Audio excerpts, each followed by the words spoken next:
Hello, everyone. Welcome to the lesson of subject English Language 1. My name is Sabina, and today I'm going to teach you some grammar and vocabulary related to the lesson 2B, People Pleaser. So we will start by focusing on our today's aims. So today we're going to learn some relative clauses and try to use them in context. Also, we will focus on some collocations which are useful to talk about feelings and behavior. And finally, you will have a chance to practice your pronunciation using chunking in relative clauses. In your student's book, which is on Moodle, which you can find on Moodle, it is page 23. So let's get started. I'd like first to define the word people pleaser. I want you to look at these two pictures. On the first picture, we can see a girl who is quite busy, and many people ask her to do something, yes? And as you can see from her answers, she doesn't say yes. She says, sure, I can do that, no problem. So people pleaser is someone who cannot say no. And on the second picture, you can see a girl who is choosing her outfit, her dress, and she thinks about what people will say about her dress. So people pleaser is someone who overthinks and who is very kind and helpful. Okay, so here we have a test, personality test. I want you to read the questions in the test. Please make a pause. Read the questions and answer. If it is completely true, put 2 ticks. If it is partly true, put 1 tick. If it is not true, put cross. Then read descriptions and tell if you agree or disagree with the results. Okay, now we have some expressions. For example, here we have collocation. When I get dressed, I think about the comments that people will make. So to make comments, here we have in exercise 2A some expressions from the test, and you have to find the suitable meaning for each expression in bold. For example, when you make a comment about something, A, you say something negative about it, or B, you say something positive or negative about it. Please make a pause the video and answer the questions. Okay, choose correct definitions for the phrases in bold. Okay, ready to check? Let's get started. So to make a comment, it's when you say something positive or negative about something. When you get upset, correct answer is A. You become unhappy, hurt, or angry. For example, today I really got upset when I missed my bus. I didn't catch it. The third one, when you avoid an argument. When you avoid an argument, you try not to disagree with people. Yes, so you avoid conflict. Next one, when you do a favor. When you do a favor, you do something that they ask you to do. So for example, if a friend asks you to help, then you help them, you do a favor for them. The next one, when you are in a bad mood, it means you feel unhappy or angry, usually for a limited period of time. It doesn't happen always. So for example, you can say, I was in a bad mood because of the weather, or I was in a bad mood because I had an argument with my boyfriend. Okay, so 6, when you feel guilty about something, so correct answer is B, you feel bad because you think you have done something wrong. For example, you offended your mom, you said something offensive, and now you feel guilty. The next one is 7, when you think that something is your fault. So it is A, you're the person who is responsible for the problem. So you think that it's your mistake. So if something is your fault, it means it's your mistake. So number 8, it's when you feel comfortable, you feel calm and relaxed about something. For example, if your friend is easy to talk to, you can say, I feel comfortable talking to you. Okay, so number 9, when you feel like doing something, it means you want to do it.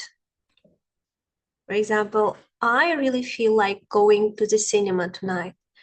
It means I want to go to the cinema. And finally, when you're happy to do something, it means you don't mind doing it. Okay. So now let's continue. In the next task, you are going to hear some extracts in the conversation, and you have to say what is happening in each conversation. For example, in the first one, the man is happy to help. Please listen and check.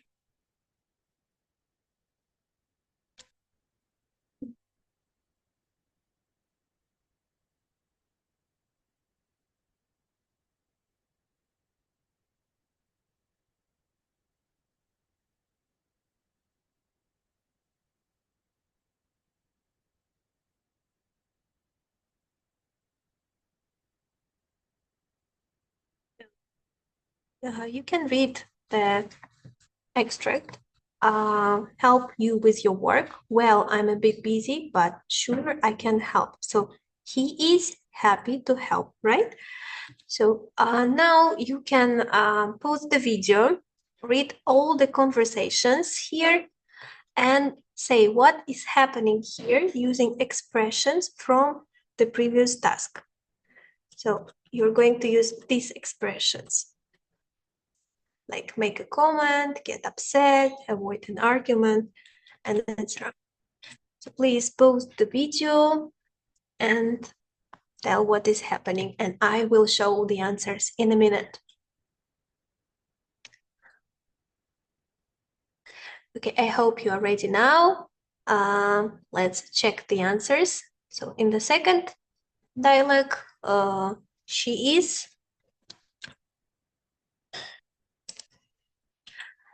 making a comment about his hair and about his jacket. In conversation 3, he is getting upset because he lost his phone. In number 4, she is in a bad mood because she is having a bad day. Number 5, he wants to go dancing, so he feels like going dancing. Number 6, she's feeling guilty because it's her mistake. So she made a mistake, now she feels bad. She's feeling guilty. Number 7, he is avoiding an argument. He tries not to disagree with someone. And in number 8, she feels comfortable talking to that person. He's easy to talk to. Okay, so I hope that these expressions were useful. And now let's move to the grammar part of our lesson. Here you can see the topic related to relative clauses. If you use your student's book, it's page number 109. And so let's look at these examples first. Let's read the first example. A specialist is someone who knows a lot about the subject. A specialist is someone. You give definition to the word specialist. Yes, who is a specialist? Someone who knows a lot about the subject. Where is relative clause here? Who knows a lot about the subject. So we combine these two sentences with relative pronoun who. In the second one, do you remember the time when we went out, when we went on holiday together? Do you remember the time? So it's relative pronoun when. Once there was a girl whose name was Lilibet. So here relative clause is whose name was Lilibet. So we use these relative clauses to give definition to the girl, to the time, or to someone. And in order to use relative clauses, we need relative pronoun. For people, we use who. For things, we use which. For places, we use where. For time, when. And if you want to show belonging to a thing or a person, we use whose. For example, once there was a girl whose name was Lilibet. So in defining relative clauses, sometimes we can use that instead of who or which. For example, swimming is something that always makes me feel better. We can also say swimming is something which always makes me feel better. Sometimes you can leave out the relative pronoun, like here, for example, Rob Jenkins was a teacher who I knew at college. So you can say Rob Jenkins was a teacher I knew at college. So the meaning will not change. But look at the second example. Rob Jenkins was a teacher who taught me math. Here we cannot leave out the relative pronoun. Why? Because after it we have a verb. So we don't have subject in this relative clause. That's why who is the subject of this relative clause. But in the first example, after who we have subject, I. That's why we can leave out the relative pronoun. And sometimes we also can replace relative clause with verb ing, with gerund. For example, the winner is a person who ends up with the most points. So the same, the winner is a person ending up with the most points. So who ends up, ending up, it's the same. And also we can replace relative clauses with infinitive, verb infinitive. For example, who was the last person who saw John? Who was the last person to see John? Especially it happens in sentences where in the main sentence used words like the first, the last, the only. For example, she was the only one who came yesterday, or she was the only one to come yesterday. So it's absolutely the same. Okay, so it's time for practice now. Dear students, I want you to make a pause and do this exercise. Here you have to combine two sentences together, like in this example. That's the town, I grew up there. That's the town where I grew up. So town is place, that's why we use where. And we don't need there anymore because we have where here. What about the second one? Have you got the book? I lent it to you last month. So I lent it to you last month. It's related to the book.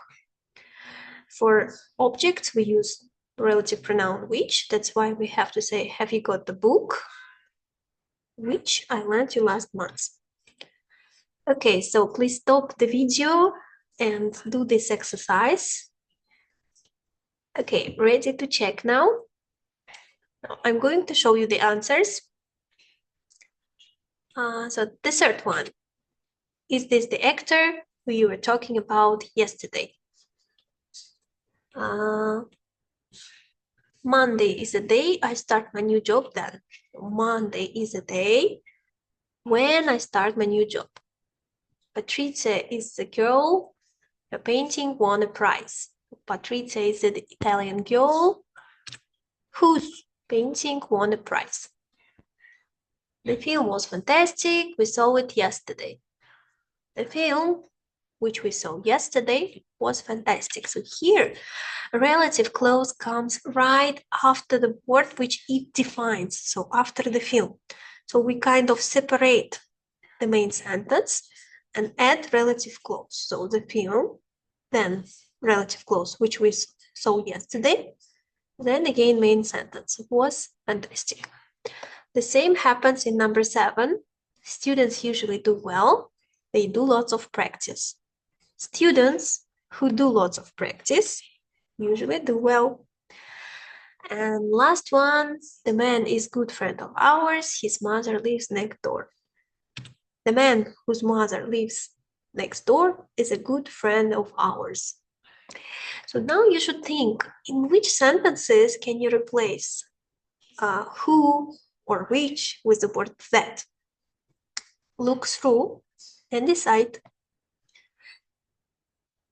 Okay, here are the answers, dear students. We can use that in sentences 2, 3, 4, 6, and 7. So for example, you can say, have you got the book that I lent you last month? Or which I lent you last month? And also you can leave out the pronoun here. So you can say, have you got the book I lent you last month? So we can leave out relative pronouns in sentences 2, 3, and 6.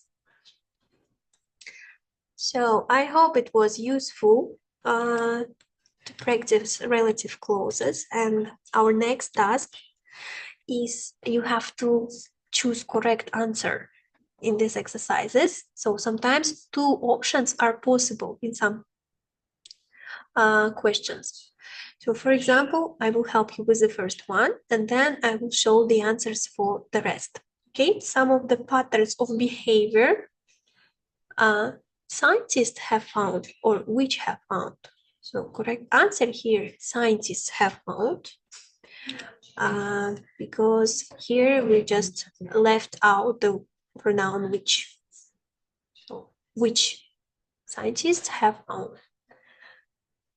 Okay, so please pause the video, do the task, and I will show you the answers. Here are the answers, dear students.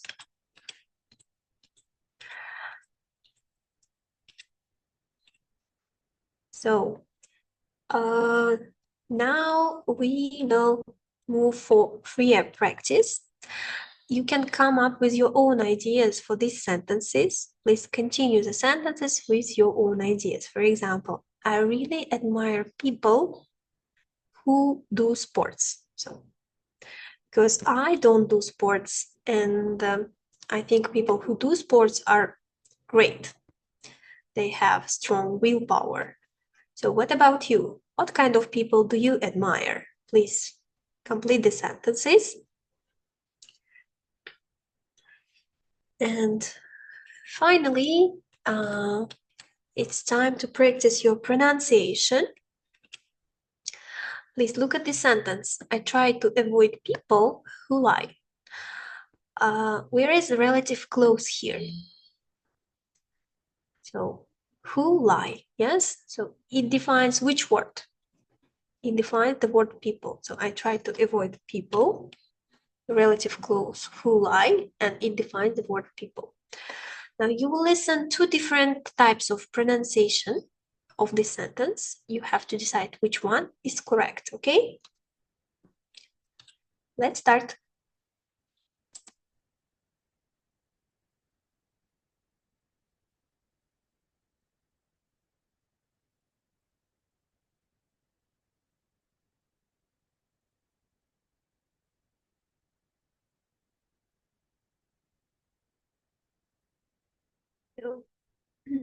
What is correct type of pronunciation?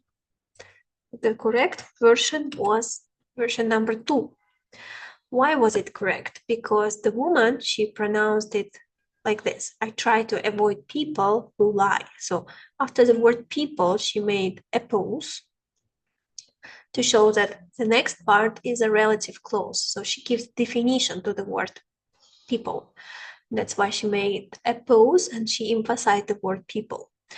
Okay, so when you pronounce relative clauses, sentences with relative clauses, you have to do the same. You have to make pauses before a relative and sometimes after a relative clause. Now you will hear 6 examples of this of sentences with relative clauses. Please open your notebooks or take a sheet of paper and write down the sentences which you hear. Okay, and then I'm going to show the sentences on the screen. If you're ready, let's start.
All right, dear students, I hope that you could write all the sentences which you heard.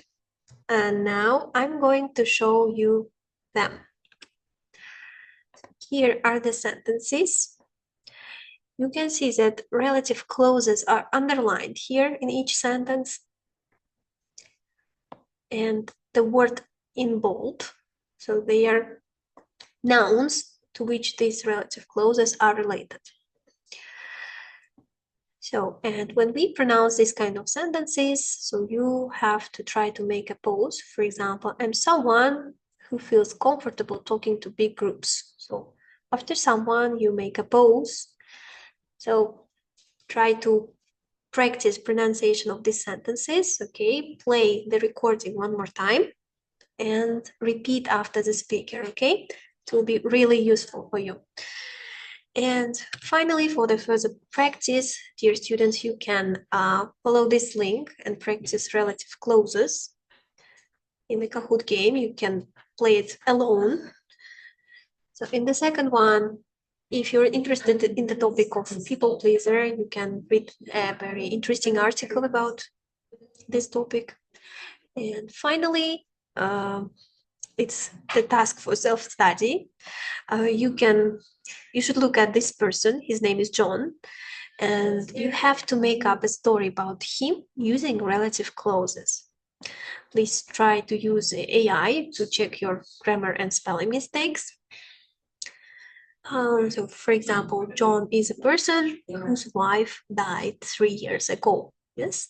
So this is one example of sentence with a relative clause.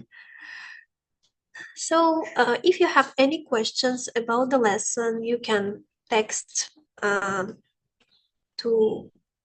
me. Here is my email. And I hope the lesson was useful. Good luck with your studies. Goodbye.